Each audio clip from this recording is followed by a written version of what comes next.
मेरा नाम राकेश यादव है। मैं पिछले 17 साल से रात की बस चलाता हूँ। लोग कहते हैं कि ड्राइवर को सिर्फ स्टीयरिंग और रोड से मतलब होता है, लेकिन उस रात मुझे समझ आया कि कभी-कभी रोड भी आपको देख रही होती है। मैं मध्य प्रदेश के एक छोटे से शहर से हूँ, लेकिन उस वक्त मैं प्राइवेट कंपनी की स्लीपर बस चलाता था, जो इंदौर से नागपुर जाती थी। ये रूट मैं कई सालों से चला रहा था। हर मोड़, हर ढाबा, हर पेट्रोल पंप मुझे याद था। रात का सफर मेरे लिए नया नहीं था, लेकिन 14 अक्टूबर की वो रात मेरी जिंदगी की सबसे भयानक रात थी। उस दिन शाम 7 बजे हम इंदौर से निकले। बस फुल थी, 42 पैसेंजर्स। कंडक्टर सुनील मेरे साथ था। मौसम अजीब सा था, न पूरी बारिश न पूरा सूखापन। हवा भारी थी, जैसे तूफान आने वाला हो। शुरू के 3 घंटे सब नॉर्मल था। लोग मूवी देख रहे थे, कुछ सो रहे थे। मैं हाईवे पर 70-75 की स्पीड में बस चला रहा था। रात के करीब 11:40 बज रहे थे जब हम जंगल वाले स्ट्रेच में एंटर हुए। ये एरिया हमेशा थोड़ा सूना रहता था, लेकिन मैं डरा नहीं करता था। तभी मुझे रियर व्यू मिरर में कुछ अजीब दिखा। लास्ट सीट पर एक आदमी बैठा हुआ था। मैंने सोचा शायद कोई पैसेंजर हो जो पहले नोटिस नहीं हुआ, लेकिन मुझे याद था मैंने खुद टिकट लिस्ट चेक की थी। लास्ट सीट खाली थी। मैंने सुनील को धीरे से बोला, पीछे लास्ट सीट पर कौन है? सुनील ने मुड़कर देखा, फिर तुरंत मेरी तरफ देखा। उसका चेहरा सफेद पड़ चुका था। भैया, वहां तो कोई नहीं है। मेरा हाथ स्टीयरिंग पर थोड़ा कांप गया। मैंने फिर मिरर में देखा। इस बार सीट खाली थी। मैंने अपने आप को समझाया, थकान होगी, 5 घंटे से ड्राइव कर रहा था, दिमाग शायद धोखा दे रहा है। लेकिन बात यहीं खत्म नहीं हुई। रात के करीब 12:15 पर अचानक बस का टेम्परेचर इंडिकेटर ब्लिंक करने लगा। Engine overheat, warning. मैंने बस साइड में लगाई। जंगल के बीच अंधेरा इतना गहरा था कि हेडलाइट्स के अलावा कुछ दिख नहीं रहा था। पैसेंजर्स घबरा गए। मैंने सबको बोला, टेंशन मत लो, मैं चेक करता हूँ। मैं नीचे उतरकर इंजन देखने लगा। सब नॉर्मल लग रहा था, ना पानी कम था ना कोई लीकेज। तभी मुझे बस के अंदर से किसी औरत के जोर से हंसने की आवाज आई। एक पतली खोखली सी हंसी। मैं जम गया। सुनील नीचे आया और बोला, भैया आपने सुना? मैंने सिर्फ हाँ में सर हिलाया। हम दोनों तुरंत बस के अंदर गए। सब पैसेंजर्स अपनी सीट पर थे। कोई नहीं हंसा था, सबके चेहरे पर डर था। तब एक बूढ़े आदमी ने धीरे से कहा, ड्राइवर साहब, आप बस यहीं से वापस ले चलिए, ये रास्ता ठीक नहीं है। मैंने पूछा, क्या मतलब? वो बोले, मैंने इसी जंगल में 2 साल पहले एक एक्सीडेंट देखा था। एक प्राइवेट बस रात में यहीं पलटी थी। पूरे 28 लोग मरे थे। तब से लोग कहते हैं रात को उनकी आत्मा लिफ्ट मांगती है। मैंने हंसी में टाल दिया, लेकिन अंदर से मैं हिल चुका था। बस दोबारा स्टार्ट की। इंजन बिल्कुल नॉर्मल था, जैसे कोई प्रॉब्लम हुई ही नहीं थी। हम फिर चल पड़े। रात के करीब 1 बजे मुझे रोड के बीच एक लड़की खड़ी दिखी। सफ़ेद कपड़े, बाल चेहरे पर। मैंने जोर से ब्रेक लगाई। बस में सब झटका खाकर जाग गए। लड़की सीधा मेरी हेडलाइट्स के सामने खड़ी थी। सुनील चिल्लाया, मत रोकिए, मत रोकिए, लेकिन ब्रेक लग चुकी थी। मैं नीचे उतरने ही वाला था कि वो लड़की धीरे धीरे साइड में हट गई और अंधेरे में गायब हो गई। मैं दौड़कर आगे गया, वहां कोई नहीं था, सिर्फ ठंडी हवा चल रही थी। जब मैं वापस बस में चढ़ा, तब मेरी रूह कांप गई। लास्ट सीट पर फिर वही आदमी बैठा था। इस बार क्लियरली। उसका चेहरा जला हुआ था, आंखें बिल्कुल सफ़ेद, और वो सीधा मुझे देख रहा था। मैं चिल्लाना चाहता था, लेकिन आवाज़ नहीं निकल रही थी। सुनील ने मेरी आंखों का रुख फॉलो किया और उसने भी देख लिया। इस बार सिर्फ मुझे नहीं, उसे भी दिख रहा था। और फिर उस आदमी ने अपना हाथ उठाकर हमें सिग्नल दिया, जैसे कह रहा हो, चलो। उसी वक्त बस का दरवाज़ा अपने आप बंद हो गया। लाइट्स ब्लिंक करने लगीं और इंजन खुद ब खुद स्टार्ट हो गया। स्टीयरिंग मेरे हाथ में था, लेकिन कंट्रोल मेरा नहीं था। बस धीरे धीरे जंगल के अंदर एक कच्चे रास्ते पर मुड़ गई। पैसेंजर्स चीखने लगे। मैं ब्रेक दबा रहा था, लेकिन ब्रेक काम नहीं कर रहा था।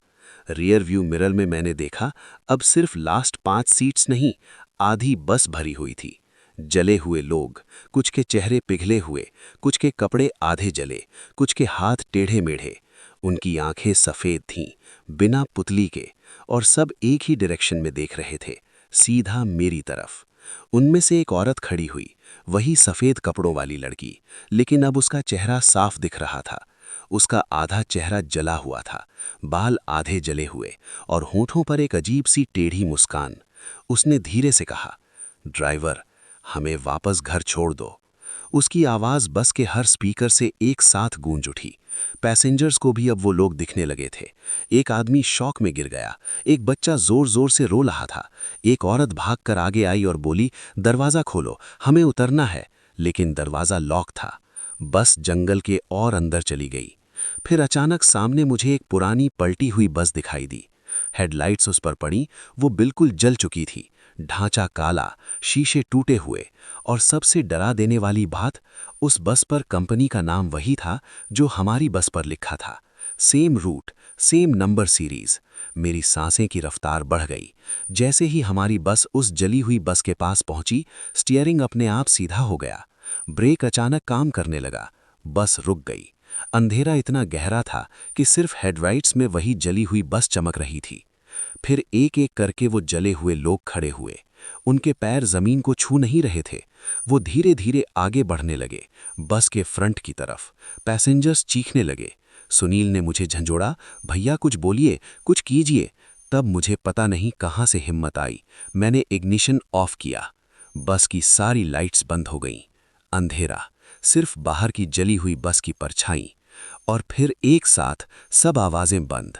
न चीख, न हंसी, सिर्फ जंगल की हवा। मैंने धीरे से इग्निशन दोबारा स्टार्ट किया। इंजन एक ही बार में स्टार्ट हो गया। रियर व्यू मिरर में देखा, बस बिल्कुल खाली थी, कोई नहीं। पैसेंजर्स अपनी सीट पर थे, लेकिन सब चुप, जैसे किसी ने उनकी आवाज़ छीन ली हो। सुनील धीरे से बोला, भैया, अभी जो हुआ, क्या सबने देखा? पीछे से एक बूढ़े आदमी की आवाज़ आई। हाँ, सबने देखा। मैंने धीरे से बस रिवर्स की और कच्चे रास्ते से वापस मेन रोड पर आ गया। इस बार स्टीयरिंग बिल्कुल नॉर्मल था, जैसे कुछ हुआ ही नहीं हो। हम सुबह 5 बजे नागपुर पहुंच गए। सब पैसेंजर्स बिना कुछ बोले उतर गए। कोई कंप्लेंट नहीं, कोई सवाल नहीं। लेकिन कहानी यहीं खत्म नहीं हुई। 3 दिन बाद मुझे कंपनी ऑफिस बुलाया गया। मैनेजर ने मुझे एक फाइल दिखाई। उस फाइल में एक एक्सीडेंट रिपोर्ट थी। 2 साल पहले इसी डेट, 14 अक्टूबर की रात, इसी रूट पर एक प्राइवेट बस जंगल में गई थी। ड्राइवर ने कहा था स्टीयरिंग उसके कंट्रोल में नहीं था। बस पलट गई, आग लग गई। 28 लोग जिंदा जल गए। ड्राइवर का नाम देखकर मेरा खून जम गया। नाम था राकेश यादव, मेरा ही नाम। मैंने मैनेजर से कहा, सर, ये कोई गलती होगी। उन्होंने कहा, नहीं, ये पुरानी फाइल है। तुमसे पहले जो ड्राइवर था, उसका नाम भी राकेश यादव था। मेरे हाथ ठंडे हो गए। फिर उन्होंने एक और बात कही, उस एक्सीडेंट के बाद हर साल 14 अक्टूबर को जो भी ड्राइवर इस रूट पर जाता है, वो या तो रिजाइन कर देता है या फिर पागल हो जाता है। मैं चुप रहा। उस रात के बाद मैंने कभी नाइट रूट नहीं लिया। लेकिन कभी कभी जब मैं रियर व्यू मिरर में देखता हूं, तो मुझे लास्ट सीट पर कोई बैठा हुआ नजर आता है और धीरे से एक आवाज सुनाई देती है, ड्राइवर, हमें वापस घर छोड़ दो। अगर आप चाहते हैं तो मैं अगला पार्ट बता सकता हूं, क्योंकि कहानी अभी खत्म नहीं हुई। मैं मानता हूं मुझे उस रात के बाद ये रूट छोड़ देना चाहिए था, लेकिन आदत, पैसे की जरूरत और थोड़ा सा ईगो, इन तीनों ने मुझे फिर से स्टीयरिंग पकड़ने पर मजबूर कर दिया। 14 अक्टूबर के बाद मैं लगभग 6 महीने तक सिर्फ दिन की शिफ्ट करता रहा। रात को ड्राइव करने का नाम सुनते ही हाथ ठंडे हो जाते थे। लेकिन फिर एक दिन कंपनी में ड्राइवर्स की कमी हो गई। मैनेजर ने सीधा बोला, राकेश, सिर्फ एक रात की बात है, रिप्लेसमेंट मिलते ही हटा देंगे। रूट वही था, इंदौर से नागपुर। डेट देखकर मेरी सांसें रुक गईं। फिर से 14 अक्टूबर। मैंने तुरंत मना कर दिया, लेकिन मैनेजर हंस दिया, इतना डर क्यों रहे हो, एक्सीडेंट को 3 साल हो गए। उस वक्त मुझे लगा शायद मैं ही ओवर रिएक्ट कर रहा हूं। शाम 7 बजे बस फिर से निकली। इस बार मैंने डिपार्चर से पहले पूरी बस खुद चेक की। लास्ट सीट को एक्स्ट्रा टॉर्च से देखा, नीचे झांक कर देखा, लगेज कंपार्टमेंट तक चेक किया, सब नॉर्मल। लेकिन एक बात अजीब हुई, पैसेंजर लिस्ट में 41 नाम थे, पर जब कंडक्टर ने काउंट किया 42 लोग निकले। हम दोनों ने दोबारा गिना, फिर 41 ही। एक पल के लिए 42, फिर 41। मैंने मजाक में कहा शायद कोई आदमी हवा में बैठा है। सुनील ने हंसने की कोशिश की, लेकिन उसकी हंसी अटक गई।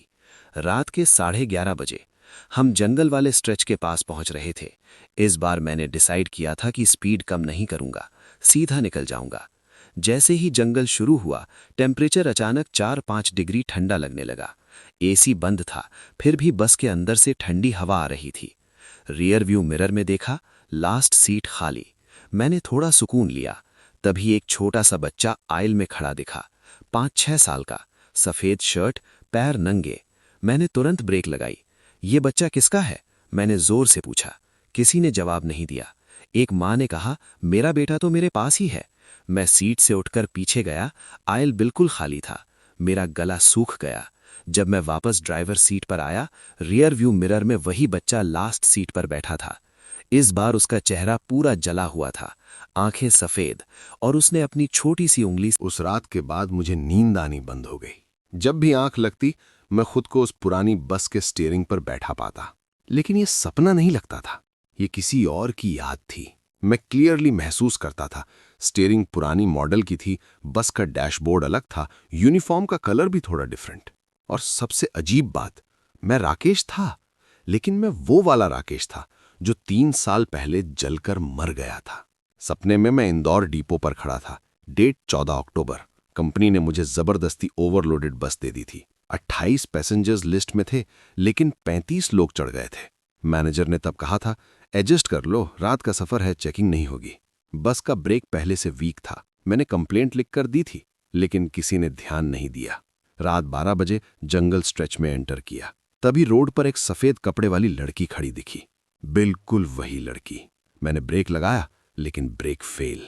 बस कंट्रोल से बाहर, स्टीयरिंग जैम। बस साइड के कच्चे रास्ते पर फिसल गई, एक पेड़ से टकराकर पलट गई, और फिर फ्यूल टैंक से आग। मैं सपने में चीख रहा था। पैसेंजर्स खिड़की तोड़ने की कोशिश कर रहे थे। एक छोटा बच्चा ड्राइवर सीट के पास आकर रोता हुआ बोला, अंकल दरवाजा खोलो। लेकिन सेंट्रल लॉक जैम। हीट इतनी तेज थी कि मेरी स्किन जलने लगी। मैं स्टीयरिंग पकड़े हुए ही जल गया। आखिरी पल में मैंने रियर व्यू मिरर में देखा, वो लड़की रोड के किनारे खड़ी थी, बिल्कुल शांत, जैसे उसने सब प्लान किया हो। मैं जोर से चीख कर उठ गया, पूरा शरीर पसीने में भीगा हुआ। लेकिन इस बार सपना यहीं खत्म नहीं हुआ। अगले दिन मुझे एक अजीब सा ख्याल आया। मैं वापस उस जंगल के पास गया। दिन का टाइम था, वही जगह जहां बस पलटी थी। अब वहां सिर्फ जले हुए मिट्टी का हल्का सा दाग था। लेकिन जैसे ही मैं उस जगह खड़ा हुआ, मुझे हल्की सी बच्चे की हंसी सुनाई दी। मैंने मुड़कर देखा, कोई नहीं। फिर एक धीमी सी आवाज, सच पूरा नहीं है, मेरे कान के बिल्कुल पास। मुझे समझ आ गया कहानी में कुछ और भी था। मैं लोकल पुलिस स्टेशन गया और पुरानी एक्सीडेंट फाइल मांगी। पहले मना किया, लेकिन थोड़ी जान पहचान से फाइल मिल गई। रिपोर्ट में लिखा था, brake failure, driver error suspected. लेकिन नीचे एक छोटा सा हैंड रिटन नोट था, eyewitness claims a girl was seen on road before crash, no body found. No body found? मैंने गांव के कुछ बुजुर्ग लोगों से बात की। उन्होंने एक पुरानी कहानी बताई। कहते हैं 20 साल पहले उस जंगल में एक लड़की का मर्डर हुआ था। उसकी लाश कभी नहीं मिली। तब से रात को सफेद कपड़े वाली लड़की लिफ्ट मांगती दिखती है। जो रुकता है वो वापस नहीं आता। मेरी रीढ़ की हड्डी तक ठंड पहुंच गई। इसका मतलब एक्सीडेंट सिर्फ ब्रेक फेलियर नहीं था, कोई और भी ताकत थी। उस रात जब मैं घर वापस आ रहा था, हाईवे बिल्कुल खाली था। रियर व्यू मिरर में मैंने देखा, लास्ट सीट पर वो लड़की बैठी थी। इस बार जलने के निशान नहीं थे, चेहरा बिल्कुल नॉर्मल। वो धीरे से बोली, तुमने उन्हें याद रखा, इसलिए तुम जिंदा हो। मैंने हिम्मत करके पूछा, तुम कौन हो? वो मुस्कुराई।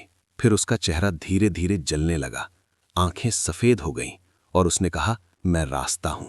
उस पल बस के सारे शीशे एक साथ क्रैक हो गए। इंजन बंद, लाइट्स ऑफ, अंधेरा। और फिर मुझे महसूस हुआ, इस बार स्टीयरिंग मेरे कंट्रोल में नहीं जा रहा, बल्कि कोई मुझे स्टीयरिंग से हटा रहा है। जैसे वो पुराना राकेश वापस आकर मेरी जगह लेना चाहता हो। मुझे तब समझ आया, शायद हर साल 14 अक्टूबर को कोई एक ड्राइवर रिप्लेस होता है, और इस साल वो मैं हो सकता हूं। अगला पार्ट में सच का सबसे खतरनाक हिस्सा आएगा। क्या मैं बचा या नहीं, और क्या वो लड़की इंसान थी या कुछ और। अंधेरा इतना गहरा था कि मुझे अपने हाथ तक नहीं दिख रहे थे। बस हाईवे के बीच में खड़ी थी, इंजन बंद, लाइट्स बंद, पैसेंजर्स चुप, बिल्कुल चुप, जैसे किसी ने उनकी सांसें रोक दी हों। मुझे महसूस हुआ कोई मेरे कंधे पर हाथ रख रहा है, ठंडा, बर्फ जैसा ठंडा। मैंने धीरे से गर्दन घुमाई। ड्राइवर सीट के बिल्कुल पीछे वो पुराना राकेश खड़ा था। उसका चेहरा आधा जला हुआ, आंखें सफेद, होंठों पर एक अजीब सा दर्द भरा एक्सप्रेशन। उसने धीरे से कहा, इस बार मुझे आज़ादी चाहिए। मैंने कांपते हुए पूछा, कैसे? वो बोला, हर साल कोई एक यहाँ रुकता है, कोई एक मेरी जगह लेता है, तब जाकर मैं आगे बढ़ सकता हूँ। मेरा खून जम गया। इसका मतलब जो पुराने ड्राइवर्स रिजाइन हुए, जो पागल हुए, शायद वो बच गए, लेकिन अगर मैं रुक गया तो मैं रिप्लेस हो जाऊंगा। रियर व्यू मिरर में मैंने देखा, लास्ट सीट पर अब सिर्फ एक ही चेहरा था, वो लड़की। वो धीरे से मुस्कुरा रही थी। उसने सीधा मेरी आंखों में देखकर कहा, चुनाव तुम्हारा है। अचानक पैसेंजर्स एक साथ हिलने लगे, जैसे किसी ने पॉज हटा दिया हो। एक आदमी चिल्लाया, ड्राइवर साहब गाड़ी क्यों रोकी है? एक औरत रो पड़ी। सब नॉर्मल बिहेव कर रहे थे, जैसे कुछ हुआ ही नहीं। सिर्फ मैं देख रहा था जो हो रहा था। पुराना राकेश मेरे बिल्कुल पास आया। उसने अपना हाथ मेरे सीने पर रखा। मुझे लगा मेरी सांसें रुक रही हैं। उसने धीरे से कहा, स्टीयरिंग छोड़ दो। मुझे एक पल के लिए लगा शायद यही ठीक है, इतनी रातों का डर खत्म हो जाएगा, मैं भी उन 28 लोगों के साथ शांति पा जाऊंगा। लेकिन फिर मुझे याद आया, मेरी बीवी, मेरा बेटा और वो 28 नाम जो मैंने याद रखे थे। मैंने जोर से स्टीयरिंग पकड़ ली और पूरी ताकत से कहा, मैं किसी की जगह नहीं लूंगा। अचानक बस के शीशे जोर से टूट गए। हवा का झोंका अंदर आया। पैसेंजर्स चीखने लगे। वो लड़की सीट से उठकर आइल में चलने लगी। उसका चेहरा फिर जलने लगा। उसने चिल्लाकर कहा, फिर कोई और मरेगा। बस का इंजन अपने आप स्टार्ट हो गया। स्पीडोमीटर 0 से सीधा 80 पर चला गया। ब्रेक काम नहीं कर रहे थे। हाईवे खत्म होकर जंगल का वही कच्चा रास्ता शुरू हो गया। सेम जगह, सेम मोड़। मैंने आंखें बंद करके स्टीयरिंग सीधा पकड़ा और जोर से बोला, मैं रुकूंगा नहीं। इस बार मैंने ब्रेक नहीं दबाया। मैं सीधा उस जगह से गुजरा जहां पहले एक्सीडेंट हुआ था। एक पल के लिए मुझे लगा बस हवा में है, जैसे ग्राउंड ही नहीं। फिर एक जोर का झटका और फिर सब कुछ शांत। जब मैंने आंखें खोली, सुबह हो चुकी थी। बस हाईवे के साइड में खड़ी थी, इंजन ऑफ। पैसेंजर सो रहे थे, जैसे रात नॉर्मल थी। सुनील मेरे पास आया और बोला, भैया आप ठीक हो? आप अचानक बेहोश हो गए थे। कितनी देर? लगभग 20 मिनट। बस साइड में खड़ी थी। मैंने रियर व्यू मिरर में देखा, लास्ट सीट खाली, बिल्कुल खाली। हम नागपुर सेफली पहुंच गए। उस दिन के बाद 14 अक्टूबर को कोई इंसिडेंट रिपोर्ट नहीं हुआ। न कोई ड्राइवर रिजाइन हुआ, न कोई पागल। और सबसे अजीब बात, अगली बार जब मैं एक्सीडेंट साइट पर दिया जलाने गया, वहां मिट्टी पर 29 छोटे दिए जल रहे थे। मैंने 28 नाम याद रखे थे। 29वां दिया किसका था? तब हवा में एक हल्की सी बच्चे की हंसी गूंजी, लेकिन इस बार उसमें डर नहीं था। शायद पुराना राकेश फाइनली आजाद हो गया, और शायद वो लड़की भी। लेकिन आज भी जब मैं रात को ड्राइव करता हूं, कभी कभी रियर व्यू मिरर में एक पल के लिए लास्ट सीट पर कोई बैठा दिखता है। इस बार वो मुझे डराता नहीं, बस याद दिलाता है, कुछ रास्ते सिर्फ मंजिल तक नहीं ले जाते, कुछ रास्ते आत्माओं की कहानियां संभालते हैं। कहानी यहीं खत्म होती है। मुझे भी लगा था सब खत्म हो चुका है। 35 दिए जलाने के बाद न फोन आया, न कोई पैर के निशान, न कोई सफेद कपड़े वाली लड़की। मैं धीरे धीरे नॉर्मल जिंदगी में लौट रहा था। लेकिन असली सच उस रात सामने आया जब मैं ड्राइव नहीं कर रहा था। मैं घर पर था। रात के करीब 2:17 पर मेरी आंख खुली। घर में अंधेरा था, बिजली गई हुई थी, लेकिन मुझे साफ महसूस हुआ जैसे मैं ड्राइवर सीट पर बैठा हूं। मैंने हाथ आगे बढ़ाया। मेरे सामने स्टीयरिंग थी, हॉर्न का सेंटर घिसा हुआ, वही पुरानी मॉडल वाली बस। मैंने नीचे देखा, मैं यूनिफॉर्म में था, लेकिन यह मेरी करंट यूनिफॉर्म नहीं थी, ये उस पुराने राकेश की थी। मेरी सांसें तेज हो गईं। रियर व्यू मिरर में देखा, इस बार लास्ट सीट खाली नहीं थी। वहां मैं खुद बैठा था, जला हुआ, आंखें सफेद, और वो मैं मुझे देखकर मुस्कुरा रहा था। मेरे दिमाग में एक ही ख्याल आया, क्या सच में पुराना राकेश आजाद हुआ था या सिर्फ जगह बदली थी? ड्राइवर सीट पर बैठा मैं पसीने में भीग गया। पीछे जला हुआ मैं धीरे से खड़ा हुआ। वो आइल में आगे बढ़ने लगा। हर कदम पर बस के शीशों में दरारें पड़ रही थीं। फिर उसने बिल्कुल मेरे सामने आकर कहा, याद रखना काफी नहीं होता, सच बोलना पड़ता है। मैंने कांपते हुए पूछा, कौन सा सच? उसने अपनी उंगली विंडशील्ड की तरफ उठाई। सीन बदल गया। मैं कंपनी ऑफिस में खड़ा था। मैनेजर और मालिक बात कर रहे थे। उनकी आवाज साफ सुनाई दे रही थी, ब्रेक वीक है, चलेगा, रात का टाइम है, चेकिंग नहीं होगी। ओवरलोड, एडजस्ट कर लो। फिर उन्होंने फाइल में रिपोर्ट लिखी, ड्राइवर एरर। मेरा दिल जोर से धड़कने लगा। इसका मतलब एक्सीडेंट सिर्फ कोई आत्मा या लड़की की वजह से नहीं हुआ था। इंसानी लापरवाही थी, झूठ था, और वो झूठ अब तक जिंदा था। सीन फिर बदला। मैं एक्सीडेंट साइट पर खड़ा था। 35 दिए जल रहे थे, लेकिन उनके पीछे अंधेरे में 3 और परछाइयां खड़ी थीं। मैनेजर, मालिक और वर्कशॉप का मैकेनिक। उनके तीनों के चेहरे धीरे धीरे जलने लगे। तब मुझे समझ आया, 29वां दिया पुराने राकेश का नहीं था, वो सिस्टम का था। और सिस्टम अभी भी जिंदा है। अचानक मैं फिर से घर के बिस्तर पर था। मेरी बीवी मुझे हिला रही थी। राकेश उठो, तुम चीख रहे थे। मैं जोर जोर से सांस ले रहा था। सुबह होते ही मैं सीधा ट्रांसपोर्ट ऑफिस गया। मैंने आरटीआई फाइल की, एक्सीडेंट की पुरानी रिपोर्ट निकाली, लोकल रिपोर्टर से बात की, पूरा केस मीडिया में उठाया। कंपनी पर इन्वेस्टिगेशन शुरू हुआ।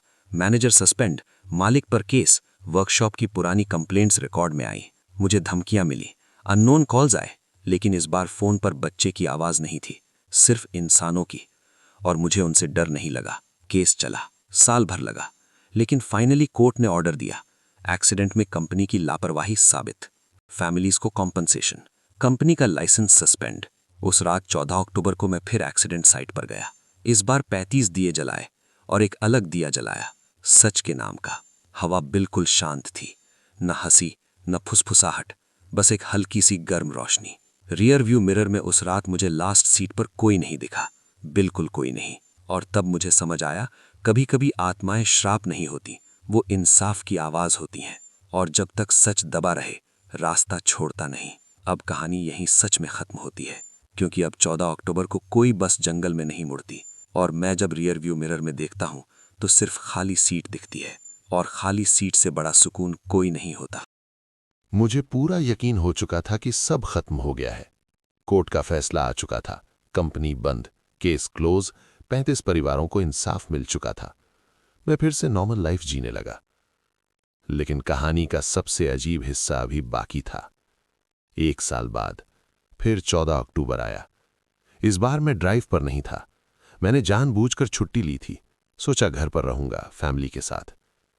रात 11:58। मैं बालकनी में खड़ा था। दूर से हाईवे का हल्का सा नॉइज आ रहा था। तभी मेरे फोन पर एक नोटिफिकेशन आई, वेदर अलर्ट। लेकिन मैसेज खोलने पर सिर्फ 2 शब्द लिखे थे, लास्ट ट्रिप। मेरा गला सूख गया। मैं तुरंत हाईवे की तरफ निकल पड़ा। पता नहीं क्यों, लेकिन दिल कह रहा था मुझे एक्सीडेंट साइट पर जाना चाहिए। जब मैं वहां पहुंचा तो वहां कोई दिया नहीं जल रहा था, कोई हवा नहीं, कोई अजीब आवाज नहीं, सब बिल्कुल नॉर्मल। मैं सोच ही रहा था कि शायद मैं ओवर थिंक कर रहा हूं, तभी मुझे दूर से एक बस आती दिखाई दी। वही मॉडल, वही कलर पैटर्न, लेकिन ये मेरी कंपनी की बस नहीं थी, नई प्राइवेट ऑपरेटर की थी। बस धीरे धीरे उसी मोड़ के पास आकर स्लो हुई। मेरा दिल जोर से धड़कने लगा। मैं रोड के किनारे खड़ा था और फिर मैंने देखा, रोड के बीच एक छोटा सा बच्चा खड़ा है, नंगे पैर, सफेद शर्ट। वही। बस के हेडलाइट्स उस पर पड़ी। ड्राइवर ने ब्रेक लगाया, बस रुक गई। 1 सेकंड के लिए हवा बिल्कुल रुक गई। मैंने जोर से चिल्लाया, मत रुकना, लेकिन आवाज उन तक नहीं पहुंची। ड्राइवर ने दरवाजा खोला। बच्चा धीरे से बस में चढ़ गया। दरवाजा बंद। बस फिर चल पड़ी, लेकिन जंगल के कच्चे रास्ते की तरफ नहीं मुड़ी, सीधा हाईवे पर निकल गई। मैं हैरान रह गया। 5 मिनट बाद मेरे फोन पर एक मैसेज आया, अननोन नंबर, अब हम रास्ता नहीं रोकते। मेरी आंखों में आंसू आ गए।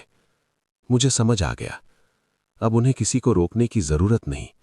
उनका नाम लिया जा चुका है, सच सामने आ चुका है, और शायद अब वो सिर्फ गुजरते हुए लोगों को देखते हैं, डराते नहीं। मैं धीरे से एक्सीडेंट साइट की मिट्टी पर बैठ गया। रात के 12 बज चुके थे, बिल्कुल वही वक्त जब सब शुरू हुआ था। लेकिन इस बार ना अंधेरा भयानक था, ना हवा ठंडी, बस एक अजीब सा सुकून। तब मुझे अपने कंधे पर हल्का सा हाथ महसूस हुआ, ठंडा नहीं, गर्म। मैंने मुड़कर देखा, कोई नहीं, लेकिन हवा में एक हल्की सी बच्चे की हंसी गूंजी। इस बार डर वाली नहीं, खुश वाली। मैं मुस्कुराया और धीरे से बोला, अब जाओ, तुम आजाद हो। दूर हाईवे पर बस की टेल लाइट्स धीरे धीरे छोटी होती गईं, और उस रात के बाद कभी 14 अक्टूबर को कोई इंसिडेंट नहीं हुआ।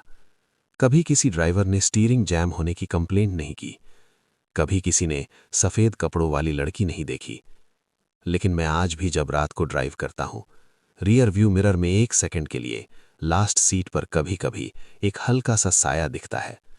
वो मुझे याद दिलाता है, डर खत्म हो सकता है, लेकिन याद कभी नहीं।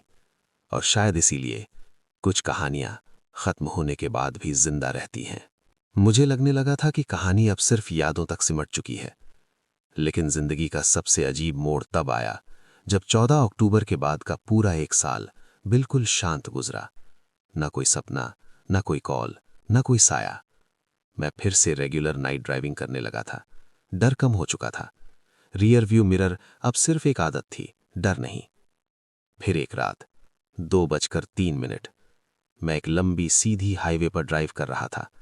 पैसेंजर सो रहे थे, रात शांत थी। तब अचानक बस के डैशबोर्ड पर एक वार्निंग ब्लिंक हुई, रियर डोर ओपन। मेरी बस में रियर डोर होता ही नहीं था, सिर्फ फ्रंट एंट्री। मैंने तुरंत बस साइड में लगाई, उतरकर पूरी बस चेक की। सब ठीक, कोई रियर डोर नहीं। मैं वापस सीट पर आया, वार्निंग गायब। इंजन स्टार्ट किया। 5 मिनट बाद फिर वही मैसेज, रियर डोर ओपन।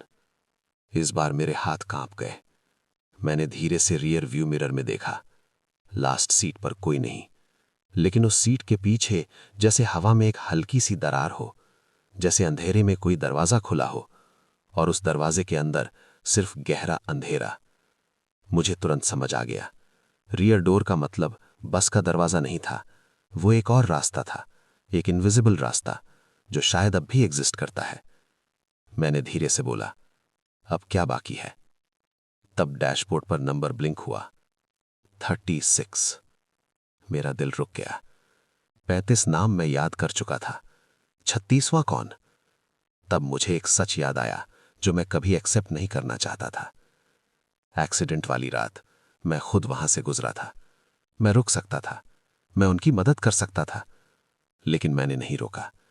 मैंने सोचा कंपनी का केस है, पुलिस हैंडल करेगी। मैं सीधा निकल गया था। उस रात मैंने 28 जलते हुए लोगों की खबर सुनी, लेकिन मैं वापस नहीं गया। 36वां नाम शायद मेरा था, गिल्ट का।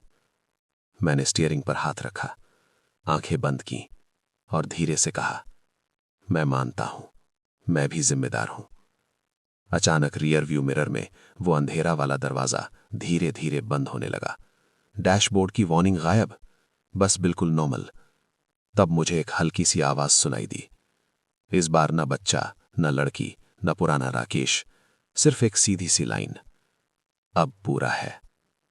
मैंने धीरे से मिरर देखा, लास्ट सीट खाली, बिल्कुल खाली।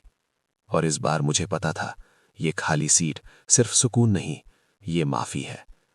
उस रात के बाद कभी कोई वार्निंग नहीं आई, कभी कोई नंबर ब्लिंक नहीं हुआ, और सबसे बड़ी बात, मुझे सपने आने बंद हो गए। आज भी मैं बस चलाता हूं, रात में, हाईवे पर, कभी कभी जंगल के पास से भी गुजरता हूं, लेकिन अब ना हवा ठंडी लगती है, ना शीशे टूटने की आवाज आती है। बस एक बात समझ आ गई, कुछ कहानियां भूत की नहीं होती, वो इंसान के फैसलों की होती है। और जब तक हम अपनी गलती एक्सेप्ट नहीं करते, रियर डोर खुला रहता है। अब वो दरवाजा बंद हो चुका है, और कहानी भी यहीं। सच में मुझे लगता था रियर डोर बंद हो चुका है। 36 का हिसाब पूरा हो गया, गिल्ट भी एक्सेप्ट, सच भी बोल दिया। जिंदगी धीरे धीरे सीधी लाइन पर आ रही थी। फिर एक रात, बिना किसी तारीख के, बिना 14 अक्टूबर के, मैं डिपो से वापस आ रहा था। बस खाली थी, सिर्फ मैं और मेरा स्टीयरिंग। रात के 1:11 पर मैंने आदत से मजबूर रियर व्यू मिरर देखा, लास्ट सीट खाली। लेकिन इस बार खाली सीट के ऊपर एक छोटा सा कागज पड़ा था। बस में कोई पैसेंजर नहीं था, कागज कैसे आया? मैंने बस साइड में लगाई, धीरे धीरे पीछे गया। कागज पर सिर्फ एक लाइन लिखी थी, एक्सीडेंट सिर्फ यहां नहीं हुआ था। मेरे पैरों तले जमीन खिसक गई। मैंने तुरंत पुरानी फाइल्स दिमाग में घुमा दी। क्या किसी और रूट पर भी? क्या किसी और ड्राइवर के साथ? तभी मेरे फोन पर एक नोटिफिकेशन आया, न्यूज अलर्ट। एक छोटा सा प्राइवेट ऑपरेटर दूसरे स्टेट में रात के टाइम ब्रेक फेलियर से जंगल में घुसा, कोई जान नहीं गई। ड्राइवर ने वक्त पर बस साइड में लगा दी। ड्राइवर का नाम पढ़ा, राकेश यादव। मेरे हाथ से फोन लगभग गिर गया। मैं समझ गया, कहानी किसी एक जगह से जुड़ी नहीं थी। ये पैटर्न था, लापरवाही, ओवरलोड, मेंटेनेंस इग्नोर, रात का प्रेशर। आत्माएं शायद इंसानों से कम खतरनाक होती हैं, सिस्टम ज्यादा। मैंने उस ड्राइवर का नंबर ढूंढा, कांटेक्ट मिल गया। उसने कॉल उठाया, आवाज कांप रही थी। सर, मुझे लगा स्टीयरिंग मेरे कंट्रोल में नहीं था, मुझे लगा कोई मुझे साइड में ले जा रहा है। मैंने आंखें बंद की, वही लाइन, वही एहसास, लेकिन इस बार कोई जला हुआ चेहरा नहीं, सिर्फ डर। मैंने उससे कहा, ब्रेक चेक कराओ, रिपोर्ट लिखो, छुपाओ मत। वो चुप रहा, फिर धीरे से बोला, सर कंपनी मना कर रही है। मुझे सब समझ आ गया। रियर व्यू मिरर में मैंने देखा, लास्ट सीट पर इस बार न बच्चा न लड़की, सिर्फ 35 दिए जलते हुए और उनके पीछे एक खाली जगह, जैसे इंतजार हो। मैंने तुरंत उस ड्राइवर को बोला, मीडिया में जाओ, सच बोलो, मैं साथ हूं। केस उठा, इन्वेस्टिगेशन हुई, ब्रेक लाइन फॉल्टी निकली। इस बार एक्सीडेंट नहीं हुआ, इस बार कोई नहीं मरा। और उस रात जब मैं अपनी बस में अकेला बैठा था, रियर व्यू मिरर बिल्कुल साफ था, कोई दिया नहीं, कोई साया नहीं, सिर्फ मैं। मुझे तब समझ आया, वो लड़की रास्ता थी, पुराना राकेश चेतावनी था, बच्चा याद था, और रियर डोर जिम्मेदारी थी। जब तक कहीं भी लापरवाही होगी, कहानी खत्म नहीं होगी। लेकिन अब वो डर का बनकर नहीं आएगी, वो वार्निंग बनकर आएगी। और शायद इसीलिए आज भी जब मैं रात को स्टीयरिंग पकड़ता हूं, मैं सबसे पहले ब्रेक चेक करता हूं, रियर व्यू मिरर चेक करता हूं और धीरे से बोलता हूं, सब सेफ। हवा में कभी कभी एक हल्की सी गर्म लहर चलती है, जैसे कोई कह रहा हो, अब ठीक है ड्राइवर।